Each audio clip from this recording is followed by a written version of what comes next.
हेमंत पाटील. सभापती महोदय, धन्यवाद. महाराष्ट्र खाजगी कौशल्य विद्यापीठे अधिनियम 2024 यामध्ये आपण पाशा पटेल स्किल टेक विद्यापीठ, लोदगा मुक्काम post Lodga, Phoenix education campus, taluka Ausa, जिल्हा लातूर याला मंजुरी देतात. मी मनापासून मंगलप्रभात लोढा साहेब आणि मुख्यमंत्री साहेब, उपमुख्यमंत्री साहेबांचं मनापासून अभिनंदन करतो की मराठवाड्यासारख्या मागास भागामध्ये माननीय पाशा पटेल साहेबांनी हे जे काही फिनिक्स फाउंडेशन उभं केलेलं आहे हे अतिशय कौतुकास्पद असं फिनिक्स फाउंडेशन आहे. मी स्वतः त्या फाउंडेशनला जाऊन तिथं भेट दिलेली आहे. जवळपास 100 ते 125 एकरचा हा कॅम्पस आहे आणि बांबू या विषयामध्ये गेल्या अनेक वर्षापासून पाशा पटेल हे काम करत आहेत. माझ्या सहकारी सदस्य मनीषाताई कायंदे यांनी त्यांचं मत व्यक्त केलं, परंतु पाशा पटेल यांच्याबद्दल बोलत असताना ते स्वतःच एक विद्यापीठ आहेत असं माझं मत आहे. कारण गेल्या अनेक वर्षापासून 15-20 वर्षापासून मी त्यांना बघतोय की बांबूचं फर्निचर असेल, बांबूपासनं शेतकऱ्यांना पारंपरिक पिकाव्यतिरिक्त जर बांधावर लावलं तर उत्पन्न कसं होईल यासाठी सातत्यानं शिबिरं घेणं, मार्गदर्शन करणं, गावागावामध्ये प्रचार प्रसार करणं हे काम त्यांनी केलेलं आहे. बांबूपासून इथेनॉल असेल, बायोमास एनर्जी असेल याच्यावरती सखोल असा अभ्यास त्यांनी केलेला आहे. माझी मंत्र्यांना विनंती आहे की आपण बोलत असताना उल्लेख केला की एकही रुपया आम्ही अनुदान देणार नाही. माझी सभापती महोदय विनंती आहे की या विद्यापीठाला जर आपण एकही रुपया देणार नसाल तर मला वाटतं विद्यापीठ हे उभं राहू शकणार नाही.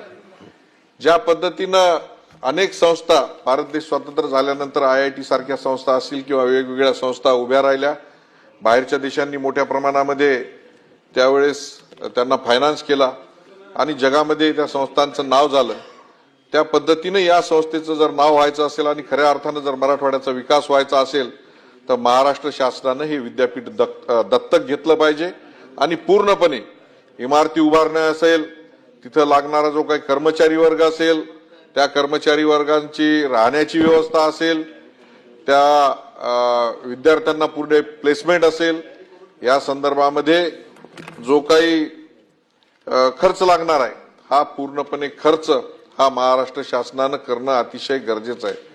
आपण एकीकडे बघतो की मोठ्या प्रमाणामध्ये बेरोजगारी वाढायला लागलेली आहे म्हणून उल्लेख सगळीकडे होतो आणि आज आपण बघतो की नाशिक, पुणे, मुंबई हा गोल्डन ट्रँगल मोठ्या प्रमाणामध्ये विकसित होत आहे.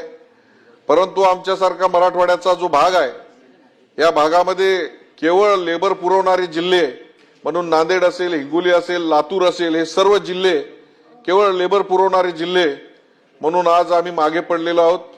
शिक्षण जर शिकायचं असेल तर पुण्यासारख्या ठिकाणी, मुंबईसारख्या ठिकाणी येऊन आम्हाला शिक्षण घ्यावं लागतं.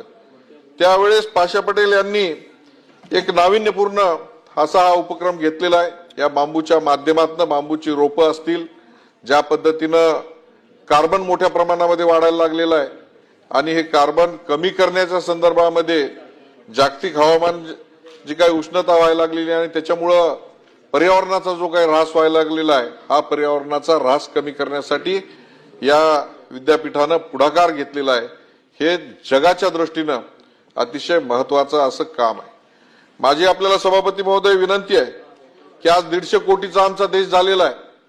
आपण सातत्यानं म्हणतो की बेरोजगारी आहे, म्हणजे एकीकडे लोकसंख्येमध्ये सगळ्यात पुढे आम्ही आहोत, परंतु एखादा आम्हाला AC दुरुस्त करायचा असेल, गाडी दुरुस्त करायची असेल, आम्हाला फ्रीज दुरुस्त करायचा असेल तर तो स्किल्ड माणूस आम्हाला लवकर मिळत नाही. आज या भागामध्ये मिळत असेल परंतु आमचे जिल्हे किंवा त्या ग्रामीण भागामध्ये आजही स्किल्ड माणूस जर बोलवायचा असेल तर 1-2 दिवस आम्हाला लागतात. एकीकडं बेरोजगारी मोठ्या प्रमाणामध्ये आहे आणि दुसरीकडे स्किल्ड माणसं मिळत नाही. म्हणून यांनी जी काही स्किल्ड युनिव्हर्सिटी तिथं जी काढलेली आहे ही अतिशय अभिनंदनास्पद, कौतुकास्पद गोष्ट आहे. या माध्यमातून राजीव सिंह त्यांनी कुठं कुठं बांबू लावले तुम्हाला माहित आहे. त्यांनी केवळ लातूर जिल्ह्यातच नाही तर अख्ख्या महाराष्ट्रामध्ये अनेक ठिकाणी बांबू लावलेले आहेत आणि हा, आणि आपण उत्तर प्रदेशामध्ये त्यांचा बांबू घेऊन जा. तिकडे योगी साहेब अनेक लोकांना बांबू लावतच आहेत, पण पाशा पटेलाचा जो बांबू आहे तो एक वेगळ्या प्रकारचा बांबू आहे. आणि त्याच्यातून जी काही बायोमास एनर्जी इथेनॉल तयार होणार आहे हे वेगळ्या प्रकारचं इथेनॉल आहे. म्हणून माझी शासनाला विनंती आहे की या विद्यापीठाला मोठ्या प्रमाणामध्ये आपण अनुदान दिलं पाहिजे. जो काही आकृतीबंध आहे, जे काही प्राध्यापक मंडळी लागणार आहेत, जे काही इमारतीसाठी इन्फ्रास्ट्रक्चर लागणार आहे, या सर्वासाठी आपण पैसा दिला पाहिजे. तर आणि तरच हे विद्यापीठ उभं राहू शकेल. केवळ मंजुरी देऊन, आणि आपण उल्लेख केला की एका रूम मध्ये विद्यापीठात चालतात, तर तसंच करायचं असेल तर या विद्यापीठाला मंजुरी देऊन उपयोग होणार नाही. पूर्णपणे इन्फ्रास्ट्रक्चर, अनुदान आणि हे विद्यापीठ दत्तक घ्यावं अशी माझी सभापती महोदय या सभागृहाला विनंती आहे. प्रवीण दरेकर.